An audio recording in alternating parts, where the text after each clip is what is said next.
Hey, it's Glenn with the Ultimate Freedom. In 2019, my wife and I went from 4-bedroom houses and 2-car garages to living in an RV full time. Huge adjustment. Today, we're going to talk about 8 ways to save your sanity when living tiny. Let's rock.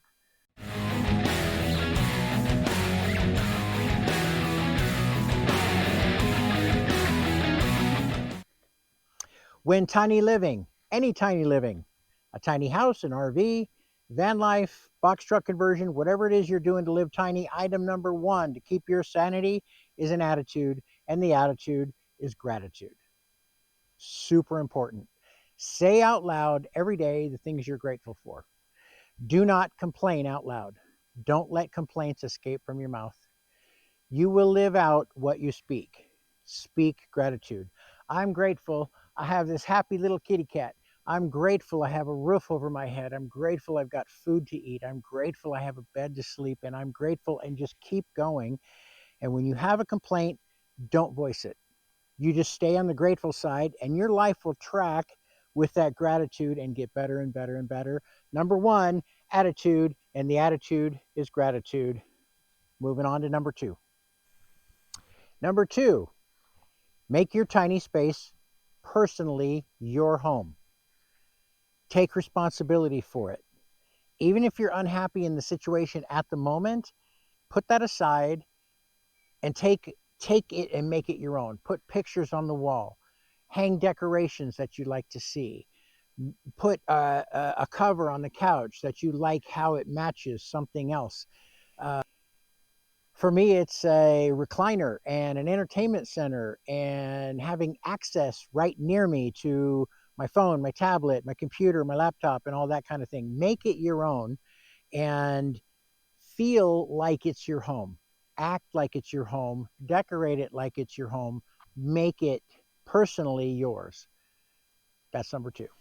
Now, number 3, everybody gets wrong. Nobody gets this right to start with, and everyone suffers for it. Don't overpack. Don't overclutter.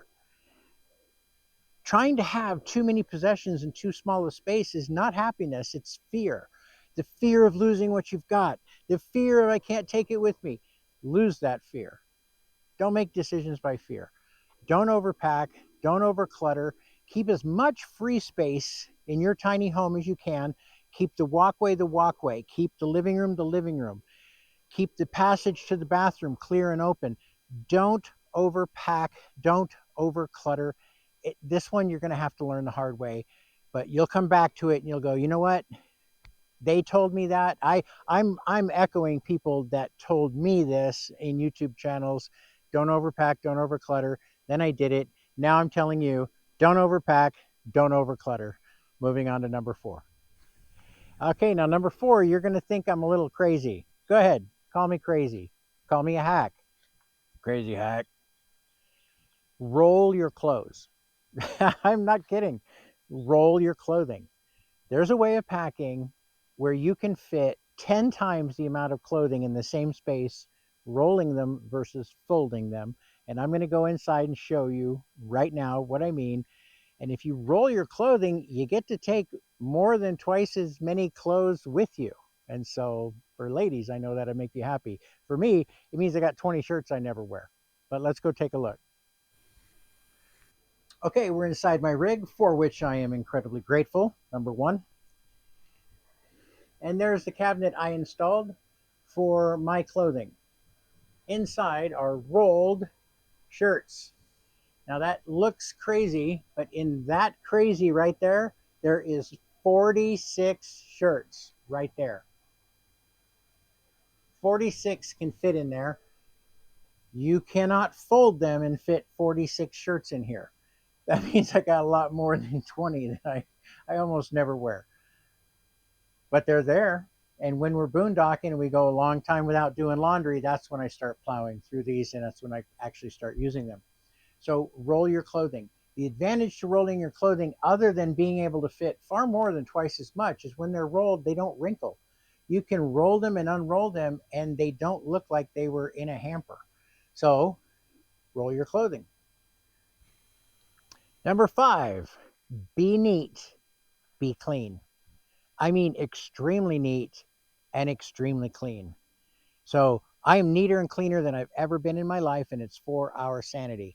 Also, in this be neat, be clean, a lot of tiny living includes putting a bed out to go to bed and putting the bed away to have some living space. I have the best couch on the planet that I'm eventually going to show you for van life, cargo van conversion, RVs. This bed pulls out super strong, super easy, super quick, holds me, and it's not a trifold. I take it out every night and I put it away every single day. And then I make the whole living room nice and neat, do the kitchen, clean the counters, do the dishes.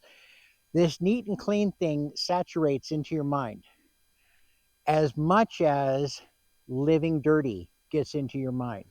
So if you live dirty, if you live cluttered, if you live not put away, it's going to negatively affect you. If you live neat and clean and your living room's your living room and it's always available and the couch is the couch, etc., it really will have a positive effect on your mental outlook.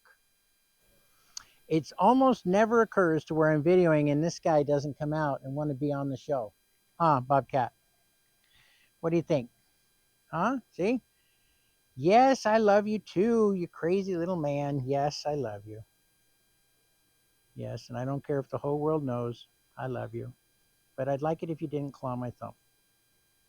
Yeah, none of that. Number 6 on the list of 8 things to save your sanity when tiny living. Have a hobby or a passion.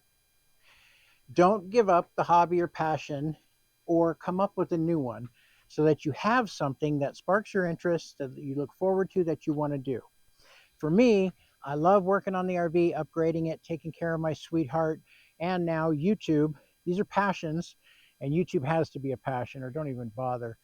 And right now, inside there, for my wife, she's literally sitting there painting right now. She's a professional artist, and she's very good. And she does watercolors and something called gouache that she's doing now. She can't do oil on canvas in the RV. Oil on canvas was her other, as well as sculptures and stuff. Music, uh, whatever it is, bird watching. My cats are somewhat my passion. As you can tell, I always put my cat in the video. Have a passion. E-bikes, exploring. There's so many things I'm just naming these off the top of my head, but have one. Don't sit around without something that sparks you, that ignites you, that makes you passionate. Have a hobby, an interest, or a passion. Super important for the mental psyche, your mental psyche.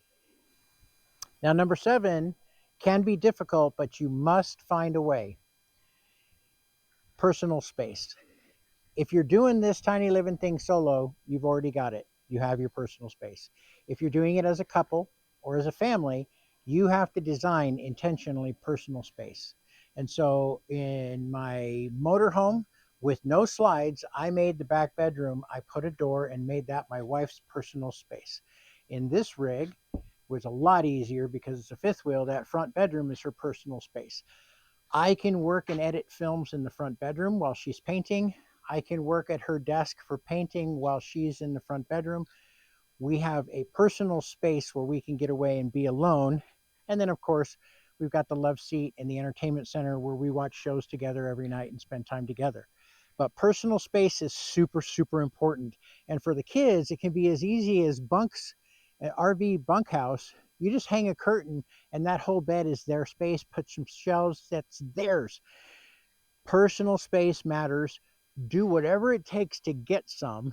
If you're a couple in a van, then one of you exiting the van for a portion of time each day or every couple of days, you guys work it out. But giving that personal space is super important. It doesn't mean the person wants less of you or doesn't want you or love you, but all of us need some of that personal space. So that's a super important one for your psyche and for keeping your sanity while tiny living. And finally, number 8, a bed, a comfortable bed. Now, this is a big, big deal. Having a comfortable bed, not just a horrid place to lay down where you don't get good rest. The comfortable bed can be very simple. It's called a 5-inch memory foam, and you can put that on almost anything. So I got a very good mattress in the front bedroom for my wife, and it has a memory foam on it. I have the best love seat, turns into a bed that's full, a full-size bed, big enough for 6'2", 275 pounds. And I put a 5-inch memory foam on it. I fold that in half like a taco and store it behind every single day when I put the bed away. A comfortable bed is super important, and too many people don't do this. They suffer on whatever. Not getting a good night's sleep makes it very difficult to be grateful, have a good attitude, to do the rest of the things that you've got to do to clean up this place, have the energy.